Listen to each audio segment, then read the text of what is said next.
Hello friends, how are you? कैसे हैं आप सब? फ्रेंड्स, मैं आज आप सबके लिए नेक्स्ट वीडियो लेकर आई हूँ हिस्ट्री क्लास 12 का चैप्टर नंबर 2। मैंने चैप्टर नंबर 2 से रिलेटेड फर्स्ट वीडियो बनाई थी। जो भी मेरे फर्स्ट वीडियो को नहीं देखे वो जाकर देख ले ताकि सेकंड वीडियो आपको आसानी से समझ में आ सके। मैंने चैप्टर नंबर 2 में मैंने जो फर्स्ट वीडियो बनाया था उसमें मैंने हिस्ट्री को 3 भागों में डिवाइड किया था। फिर मैंने ये भी बताया था कि प्राचीन इतिहास या मध्य इतिहास को जो हम स्टडी करते पढ़ते हैं तो उनके कौन से स्रोत हैं, किस एविडेंस पे पढ़ते हैं। तो मैंने ये भी बताई थी साहित्यिक स्रोत हो सकते हैं, पुरातात्विक स्रोत हो सकते हैं और विदेशी यात्रियों के विवरण हो सकते हैं। चलिए आपका टाइम वेस्ट न करते हुए आज उसी टॉपिक से आगे का मैं ऑब्जेक्टिव क्लियर करवाने जा रही हूँ। मुद्रा राक्षस। मुद्रा राक्षस विशाख दत्त द्वारा रचना है। इससे नंद वंश की समाप्ति और मौर्य वंश के राज्यारोहण का पता चलता है। मुद्रा राक्षस ये क्या? मुद्रा राक्षस एक ग्रंथ है और इसकी रचना किसने की? इसकी रचना विशाख दत्त द्वारा की गई है। मुद्रा राक्षस की रचना विशाख दत्त ने किया है और इस रचना से, इस ग्रंथ से हमें किसके बारे में पता चलता है? नंद वंश थे प्राचीन काल के, नंद वंश की समाप्ति, नंद वंश की समाप्ति के बारे में पता चलता है और मौर्य वंश के राज्यारोहण, मतलब मौर्य वंश का क्या हो रहा है? राज्यारोहण हुआ, स्टार्टिंग पीरियड, यहीं से पता चलता है। नंद वंश की समाप्ति और मौर्य वंश का राज्यारोहण, ये इसके बारे में किससे पता चलता है हमें? मुद्रा राक्षस यानी कि विशाख दत्त द्वारा रचित कृत मुद्रा राक्षस से हमें नंद वंश की समाप्ति और मौर्य वंश का स्टार्टिंग पीरियड यानी कि राज्यारोहण का पता चलता है। सेकेंड है हमारा अश्वघोष। अश्वघोष द्वारा रचित बुद्ध चरित। अश्वघोष कृत या रचित या रचना, बात एक ही होता है। इसे कृत भी बोल सकते हैं, रचित भी बोल सकते हैं, रचना भी बोल सकते हैं। तो अश्वघोष द्वारा कृत या रचित बुद्ध चरित ये ग्रंथ है। बुद्ध चरित गौतम बुद्ध के चरित्र पर प्रकाश डालता है। मतलब बुद्ध चरित की रचना किसने की? अश्वघोष ने किया था। बुद्ध चरित्र की रचना अश्वघोष ने किया था और बुद्ध चरित्र एक ग्रंथ है और इससे हमें किसके बारे में जानकारी मिलती है? इससे हमें गौतम बुद्ध के बारे में, महात्मा गौतम बुद्ध के बारे में हमें जानकारी मिलती है। किससे? बुद्ध चरित्र से। तो इसमें 3 क्वेश्चन ऐड हुए। क्वेश्चन का आंसर देखिए। बुद्ध चरित्र की रचना किसने की? तो अश्वघोष ने की थी। और बुद्ध चरित्र से किसके बारे में मालूम चलता है हमें? तो महात्मा गौतम बुद्ध के बारे में मालूम चलता है, उनकी जीवनी के बारे में मालूम चलता है। थर्ड है हमारा बाणभट्ट कृत। ये भी एक ग्रंथ है। बाणभट्ट कृत मतलब बाणभट्ट किसको लिखा? हर्षचरित। कृत मतलब रचना, लिखना। तो ये बाणभट्ट द्वारा कृत है, मतलब बाणभट्ट द्वारा लिखित क्या है? हर्षचरित्र। और ये एक ग्रंथ है हर्षचरित्र। और इससे क्या, किसके बारे में पता चलता है? हर्षवर्धन के बारे में। सम्राट हर्षवर्धन है ना, ये एक सम्राट थे।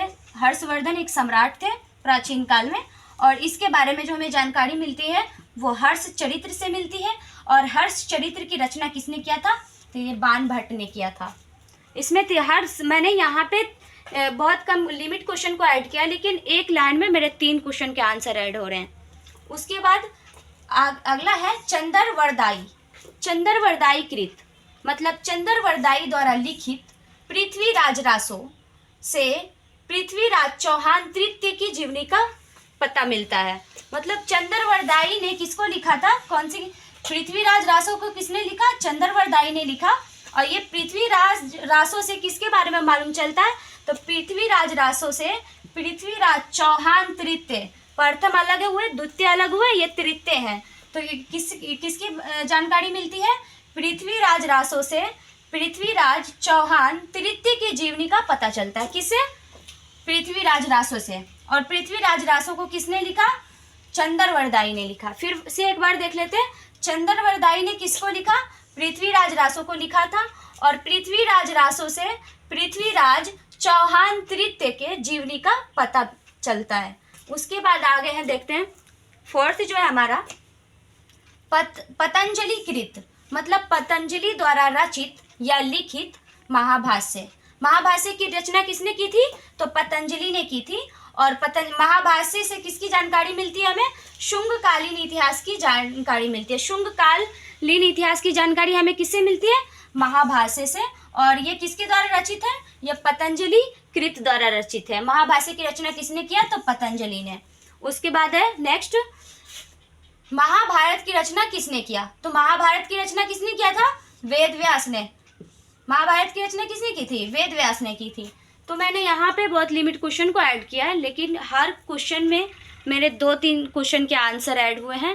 और यहाँ पे पूछने वाली बात है, क्वेश्चन इस टाइप से पूछते हैं कि मुद्रा राक्षस किसकी रचना है। तो मुद्रा राक्षस विशाखदत्त की रचना है। अगर ये पूछ दे कि मुद्रा राक्षस से किस चीज़ की जानकारी मिलती है, तो मुद्रा राक्षस से हमें 2 चीज़ की जानकारी मिलती है, नंद वंश की समाप्ति और मौर्य वंश का राज्यारोहण, इसकी खत्मी और उसकी शुरुआती। तो विशाखदत्त द्वारा रचित मुद्रा राक्षस से नंद वंश की समाप्ति और मौर्य वंश के राज्यारोहण का पता चलता है। अश्वघोष किसका बुद्ध चरित्र की रचना किसने की, तो अश्वघोष ने। इससे हमें गौतम बुद्ध के चरित्र का जानकारी मिलता है। उसके बाद बाणभट्ट कृत, मतलब बाणभट्ट द्वारा रचित हर्ष चरित्र। इससे क्या होता है, बुद्ध चरित्र से गौतम बुद्ध के बारे में, हर्ष चरित्र से सम्राट हर्षवर्धन की जानकारी मिलती है। उसके बाद चंदर वरदाई द्वारा कृत पृथ्वीराज रासो से पृथ्वीराज चौहान कृत्य की जीवनी का पता चलता है। उसके बाद है पतंजलि कृत, मतलब महाभाष्य की रचना किसने की, पतंजलि ने की।